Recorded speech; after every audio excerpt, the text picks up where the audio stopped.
Hello guys, എല്ലാവർക്കും പുതിയൊരു വീഡിയോയിലേക്ക് സ്വാഗതം. അപ്പോൾ ഇന്ന് വന്നിട്ടുള്ളത് നമ്മൾ കുറേ കാലമായിട്ട് കാത്തിരുന്ന ഒരു സംഭവം എനിക്ക് കിട്ടിയിട്ടുണ്ട്. അപ്പോൾ അത് കാണിച്ചു തരാനാണ്. അപ്പം ഇത് എനിക്ക് നേടി തന്ന ആളാണ് ദാ ഇരിക്കുന്നത്. അപ്പം ഒരിക്കലും നടക്കുമെന്ന് പ്രതീക്ഷിച്ച കാര്യമല്ല നടന്നത്. അപ്പം എന്താന്ന് മനസ്സിലായി. കല്യാണം കഴിഞ്ഞ 6 മാസത്തിന് ശേഷമാണ് എൻ്റെയൊക്കെ എന്നെ ഡിഗ്രിക്ക് ചേർക്കുന്നത്. അപ്പോൾ ഓരോ സ്ഥലത്ത് ഓപ്പണായിട്ട് പഠിക്കുന്നതുകൊണ്ട് ഓരോ സ്ഥലത്ത് പോയി ഒരുപാട് കഷ്ടപ്പെട്ടാണ് എക്സാം എഴുതിയത്. അപ്പോൾ ഒരു സപ്ലി പോലും ഇല്ലാതെ എനിക്ക് എല്ലാം കിട്ടിയിട്ടുണ്ട് കേട്ടോ. ഇത് ഈ ഒരൊറ്റ വ്യക്തി കാരണം എനിക്ക് കിട്ടിയ, എനിക്ക് ഒരിക്കലും നേടാൻ പറ്റില്ല എന്ന് കരുതിയ ഒരു സാധനമാണ്. നമുക്ക് പഠിക്കാൻ ആഗ്രഹം ഉണ്ടെങ്കിൽ പോലും അതിനുള്ള ബഡ്ജറ്റ് വേണമല്ലോ. അപ്പൊ അത് തരാനും നമുക്കൊരു വ്യക്തി വേണമല്ലോ. അല്ല, ഇപ്പൊ ഇവള് പറഞ്ഞതുപോലെ ചില ആളുകളൊക്കെ പറയും, ഞാൻ എല്ലാം നിനക്ക് നേടിത്തരാം, ഒന്ന് കല്യാണം മാത്രം ഒന്ന് കഴിച്ചാൽ മതി, ഞാൻ ഡോക്ടറാക്കാം, ടീച്ചറാക്കാം എല്ലാം പറഞ്ഞ് കെട്ടിക്കൊണ്ട് പോയിട്ട് അവസാനം ആ ഒരു കുട്ടിയെ ആ വീടിൻ്റെ അകത്ത് എന്നെ തളച്ചിടുന്ന കുറേ പേരുണ്ട്. പക്ഷേ ഞാൻ പറഞ്ഞത് ഞാൻ അവൾക്ക് സബലീകരിച്ച് കൊടുത്തിട്ടുണ്ട്. അവളെ സ്വപ്നമായിരുന്നു ഇത്. അപ്പോൾ ഇതെന്താണെന്ന് നിങ്ങൾക്ക് കാണിച്ചു തരുന്നതായിരിക്കും. ബീജമൊന്നുമില്ല, യൂണിവേഴ്സിറ്റി ഓഫ് കേരള. ഒരുപാട് പേര് കൊതിക്കുന്ന. അപ്പം നിങ്ങൾ വിചാരിക്കും ഒരു ഡിഗ്രി ഇത്ര സംഭവമാണോ എന്ന്. സംഭവമൊന്നും അല്ല.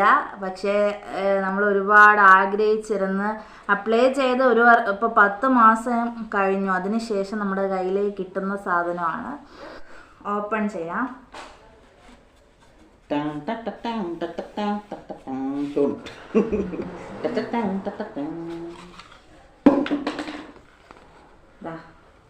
ഇതാണ് അവളെ സ്വപ്നമായിരുന്നു. ഇനി എന്താണ് സ്വപ്നം നിന്റെ?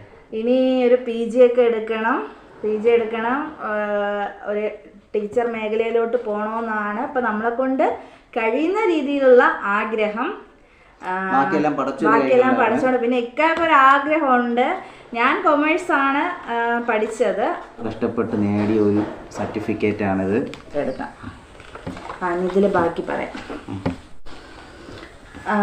അപ്പം ഇക്കാക്ക് ഇനിയൊരു ആഗ്രഹം കൂടിയിട്ടുണ്ട്. കാരണം ഞാൻ പഠിച്ചത് കോമേഴ്സാണ്. അത് പഠിച്ചതിൻ്റെ കാരണം എന്ന് വെച്ചാൽ എനിക്ക് മാത്സ് ഭയങ്കര പേടിയുള്ളൊരു വിഷയമാണ്. അപ്പോൾ അത് മാത്സ് പഠിക്കണ്ടല്ലോ എന്ന് വിചാരിച്ചിട്ടാണ് ഞാൻ കോമേഴ്സ് എടുത്തത്. കോമേഴ്സ് ബിസിനസ് ഭയങ്കര ഇഷ്ടമായതുകൊണ്ട്. അപ്പോൾ ഇപ്പം ഇക്ക വന്നതിന് ശേഷം എനിക്ക് തന്ന ആഗ്രഹം എന്ന് പറയുന്നത് ഡോക്ടർ വേഷം നന്നായിട്ട് ചേരുമെന്ന് എൻ്റെ വാപ്പ പറഞ്ഞിട്ടുണ്ട്. ഇക്കയുടെ വാപ്പാക്ക് ഭയങ്കര ഇഷ്ടമാണ്. ഹോസ്പിറ്റലിലൊക്കെ പോകുമ്പോഴത്തേക്കും എന്നെ ഫ്രണ്ടിൽ വിട്ടിട്ട് അവർ പുറകെ വരുമ്പോൾ പറയും, നമ്മുടെ കൂടെ വന്നതാണെന്ന് പറയത്തില്ല, ഇവിടുത്തെ ഡോക്ടറാണെന്നേ പറയത്തുള്ളൂ. അപ്പം അത് കേട്ട മുതലേ ഒരു ആഗ്രഹം, ചെറിയൊരു ആഗ്രഹം മനസ്സിൽ പറ്റിയാൽ വീണ്ടും നമുക്ക് പഠിക്കണമെങ്കിൽ ഒന്നേന്ന് higher secondary biology, chemistry, physics, maths ഇത് പഠിക്കണം. അപ്പോൾ അതിന് ഇനി ഒരൊറ്റ മാർഗം, ഹയർ സെക്കൻഡറി ഇനി പഠിക്കാൻ പറ്റത്തില്ല, ഓപ്പൺ സ്കൂളിൽ ചെന്ന്. അപ്പോൾ അത് വലിയൊരു കടമ്പയാണത്. അപ്പം അതിന് നമുക്ക് അതിനത്തെ സാമ്പത്തികവും കൂടെ വരണം. അപ്പം ഓപ്പൺ സ്കൂളിൽ പോയി സയൻസ് എടുക്കണം. അത് കഴിഞ്ഞ് നീറ്റ് എഴുതണം. ഒരുപാട് കടമ്പകളുണ്ട്. അപ്പം എല്ലാം നമ്മളെ കൊണ്ട് ചെയ്യാൻ സാധിക്കട്ടെ എന്ന് പഠിച്ചവനോട് നമുക്കിപ്പോൾ ദുആ ചെയ്യാൻ മാത്രമേ. ഇപ്പം ഡോക്ടറാവാൻ പ്രായപരിധിയൊന്നുമില്ലല്ലോ. അപ്പോൾ അതുകൊണ്ട് എല്ലാ മോഹങ്ങളും സ്വപ്നങ്ങളും ഉള്ളിൽ ഒതുക്കിയിട്ട് കാര്യമില്ല. പക്ഷെ അതിനായിട്ട് നമ്മൾ ഇറങ്ങി ചെന്നാൽ മാത്രമേ നമുക്ക് എന്തെങ്കിലും നേടാൻ കഴിയുള്ളൂ. അല്ലെ നമ്മൾ ഇവിടെ ഇരുന്ന് സ്വപ്നം മാത്രം കണ്ടിട്ട് കാര്യമില്ല. പക്ഷെ അതിനായിട്ട് നമ്മൾ കഷ്ടപ്പെടണം. അപ്പോൾ നമ്മുടെ ജീവിതം ഒന്ന് സെറ്റാക്കിയതിന് ശേഷം നമുക്ക് അതിനുവേണ്ടി ട്രൈ ചെയ്യണമെന്ന് ആഗ്രഹമുണ്ട്. ആളിരിക്കണം. അത് കഴിഞ്ഞിട്ട് നമുക്ക് പല സ്വപ്നങ്ങളും എത്തിച്ചേരാനുണ്ട്. അപ്പോൾ ഇതതിൻ്റെ ആദ്യത്തെ ഒരു കടമ്പയാണെന്ന് നമ്മൾ വിചാരിക്കുന്നു. അപ്പം താങ്ക് യു. ഇനിയും ഉയരങ്ങളിലെത്തട്ടെ. ഞാൻ അനുഗ്രഹിക്കുകയാണ്. Okay, by.